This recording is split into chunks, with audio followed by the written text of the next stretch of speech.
1 was episode number 66.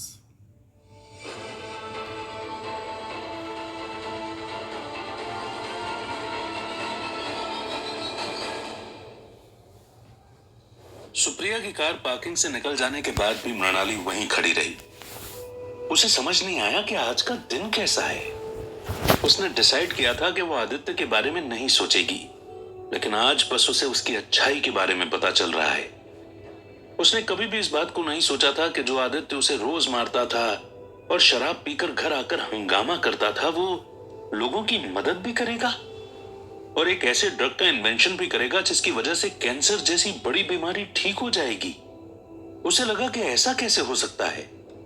Aditya ने इन दोनों बातों के बारे में कभी भी उसे कुछ नहीं बताया था, पर दूसरी जगह यह बात थी कि आदित्य कहां ही उसे अपनी जिंदगी के बारे में कुछ भी बताता था और वो हमेशा उसे गलत मान लेती थी और उसे कभी बात करने के बारे में सोचती ही नहीं थी।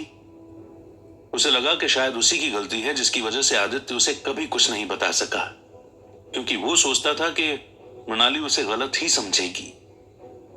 इस बात को सोचने से मृणाली को बहुत रिग्रेट हुआ और रिग्रेट ने उसे पूरे तरीके से घेर लिया।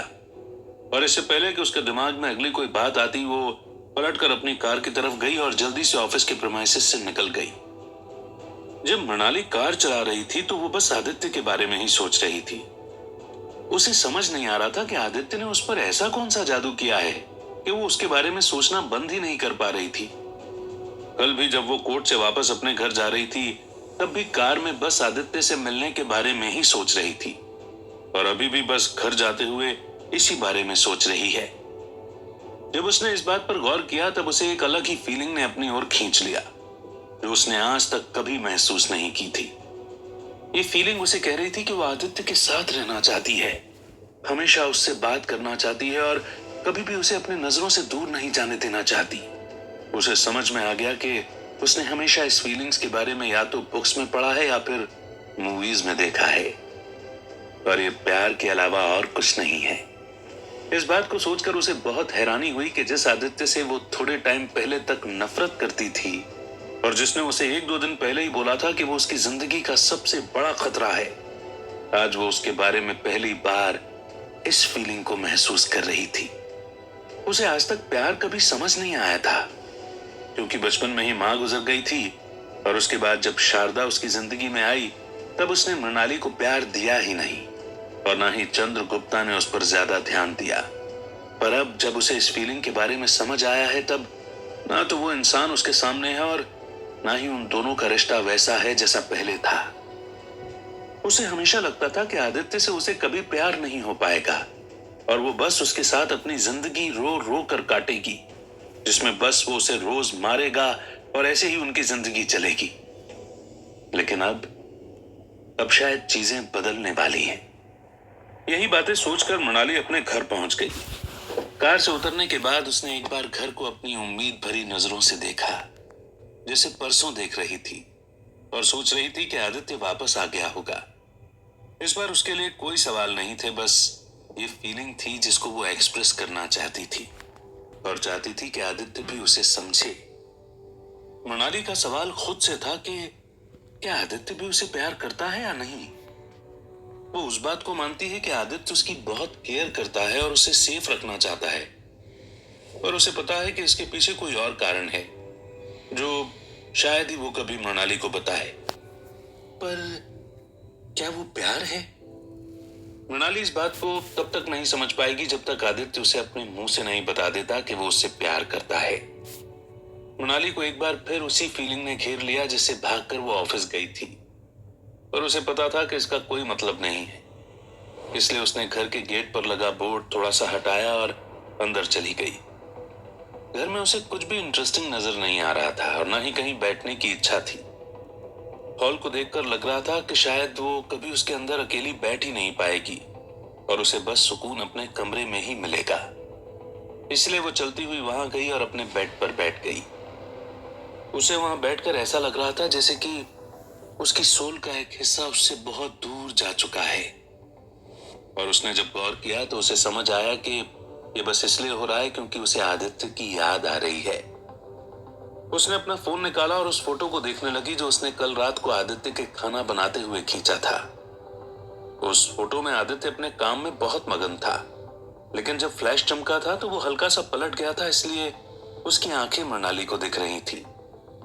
वो उस फोटो के थ्रू ही उसकी आंखें पढ़ने की कोशिश कर रही थी और सोच रही थी कि क्या आदित्य की आंखों में वो प्यार दिखेगा। लेकिन उसके मन में डाउट आया कि जिस आदित्य के साथ वो रह रही थी वो वही आदित्य था जिसे वो जानती है या फिर कोई और है। ये सवाल उसने अपने आप से पहली बार किया था, पर वो इस बात के लिए श्योर नहीं हो सकती थी कि कोई आदित्य की जगह लेकर उसके सामने रहेगा। वो उस फोटो को घूर कर देखने लगी और फिर उसने कहा, कहाँ चले गए हो तुम? क्यों मुझे कुछ नहीं बताया तुमने? क्यों हर बार तुम ऐसा ही करते हो? हर बार मुझसे झूठ बोलकर अपनी जिंदगी ऐसे ही जीते हो।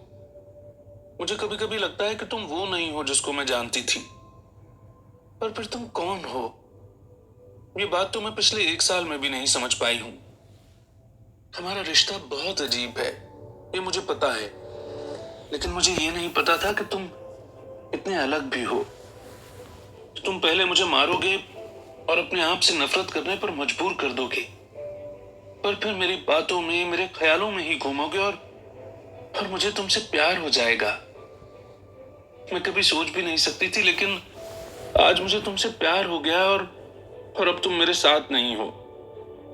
मैं हमेशा से सोचती थी कि किसी दिन तुम यहां से जाओ और जब शराब पीकर घर आ रहे हो तो कोई तुम्हें मार दे, लेकिन आज लगता है कि अगर तुम मर गए तो मैं सारी जिंदगी अपने आप को माफ नहीं कर पाऊंगी और ना ही इस दुख के साथ जी पाऊंगी कि तुम इस दुनिया में नहीं हो।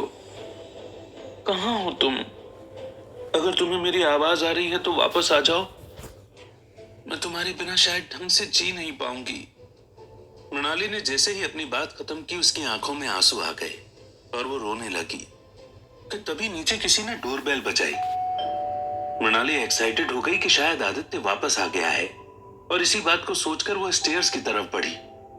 लेकिन जब वो नीचे उतर रही थी तब उसके मन में डर आया कि कहीं कोई फिर से उस पर हमला करने तो नहीं आ गया है। पर उसे इस बात का पता तभी चलता जब वो गेट पर से उस बोर्ड को हटा दी। जब वो गेट के पास पहुंची तो उसने एक बार बोर्ड पर कान लगाकर सुनने की कोशिश की कि उसे कोई आवाज या फिर कोई क्लू मिल जाए कि बाहर कौन हो सकता है। लेकिन जब उसे कुछ भी सुनाई नहीं दिया तब उसने स्टेयर्स के नीचे वाले कबर्ड में से एक डंडा उठाया और सोचा कि अब उसे खुद का डिफेंस खुद ही करना पड़ेगा। वो डंडे को मारने की पोजीशन लेकर आगे बढ़ी और उसने बोर्ड को हटाते हुए डंडे को घुमाया। इससे पहले कि डंडा सामने वाले पर्सन को छू पाता वहां से देविका की आवाज आई और उसने डरकर चिल्लाते हुए कहा, दीदी क्या कर रही हो? मृणाली ने देखा कि जब उसने डंडा देविका के सिर पर से घुमाया तो वो नीचे झुक गई और बच गई, वरना वो उसे बहुत तेज लगता। देविका मृणाली को ऐसे देखकर डर गई थी और उसे लग रहा था कि अचानक से मृणाली को क्या हो गया है। लेकिन अगले ही पल मृणाली ने डंडा पीछे ले लिया और देविका से कहा, तुम यहाँ क्या कर रही हो? मैं आपसे मिलने आई थी और लगता है आप किसी और का ही इंतजार कर रही थी। आखिर क्या हो गया है आपको? क्या आदित्य को मारने की तैयारी चल रही है? देविका ने पूछा, लेकिन मृणाली ने उस पर ध्यान नहीं दिया और वो आसपास देखने लगी। जब उसे वहां कोई नहीं दिखा तो उसने देविका से कहा, बाहर ज्यादा देर रहना ठीक नहीं, अंदर चलो। इतना कहकर उसने देविका को अंदर खींच लिया और बोर्ड को वापस लगा दिया। मृणाली ने उस डंडे को वापस अपनी जगह पर रखा और देविका हॉल में चली गई और उसने कहा, यहाँ चल क्या रहा है? आपके घर का गेट क्यों टूटा हुआ है? क्या उस आदित्य ने कुछ किया है जो आप इस तरीके से घूम रही हो? मृणाली ने जवाब देने से पहले सोचा कि वो देविका को सच कैसे बताएगी कि पिछले 2 दिन से यहाँ पर क्या हो रहा है, और इसलिए उसने झूठ बोलने का फैसला लिया और कहा, नहीं, आदित्य ने कुछ नहीं किया है। वो तो 2 दिन से घर पर भी नहीं आया। दरअसल परसों रात को इस इलाके में एक चोर घुस गया था और कल रात को जो लोग उसे पकड़ रहे थे तो वो हमारे गेट से आकर टकराया था और तोड़कर अंदर घुस गया था। इससे पहले कि वो कुछ करता लोगों ने उसे पकड़ लिया, पर मुझे डर लगा कि शायद वो वापस आ गया है, इसीलिए मैं डंडा लेकर घूम रही थी।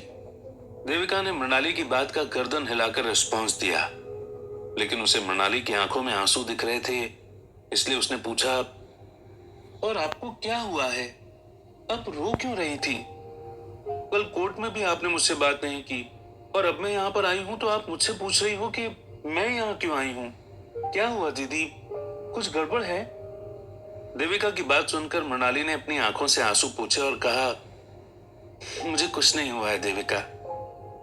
अगर आप किसी के साथ 1 साल तक रहो और फिर वो इंसान आपसे दूर चला जाए तो थोड़ा बुरा तो लगता है, पर फिर ये अच्छी बात है कि आदित्य के पास माँ के दिए पैसे हैं जिससे वो अपनी नई जिंदगी की शुरुआत कर सकता है और आराम से जी सकता है। इस बात को सुनते ही देविका के चेहरे पर अचानक से चिंता आ गई और उसने अपनी आंखें नीचे झुका ली। मृणाली को समझ नहीं आया। फिर उसने पूछा, क्या हो गया देविका, तुम ऐसे नीचे क्यों देख रही हो? अब मैं आपको क्या बताऊं दीदी, लेकिन उस दिन कोर्ट में भी मैं आपसे यही कहना चाहती थी कि माँ ने जो चेक आदित्य को दिया है वो फेक है। उन्हें पता था कि आदित्य पैसे के लिए हाँ बोल देगा, इसलिए उन्होंने एक फेक चेक उसे पकड़ा दिया और वो बिना कुछ बोले ही उसे ले गया। देविका की बात सुनकर मृणाली के होश उड़ गए। उसने कभी नहीं सोचा था कि शारदा इतनी चालाक होगी कि वो आदित्य के साथ ऐसा करेगी। और आदित्य इतना भोला था कि उसने एक बार भी चेक की ओरिजिनलिटी को चेक नहीं किया और वो बस उसे ले गया।